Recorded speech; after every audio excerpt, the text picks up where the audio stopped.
Don't you ever laugh as the hearse goes by, for you may be the next to die.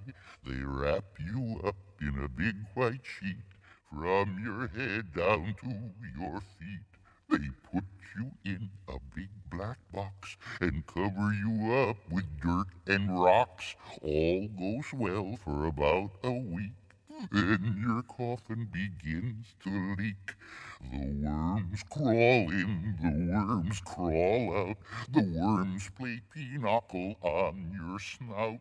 They eat your eyes, they eat your nose. They eat the jelly between your toes.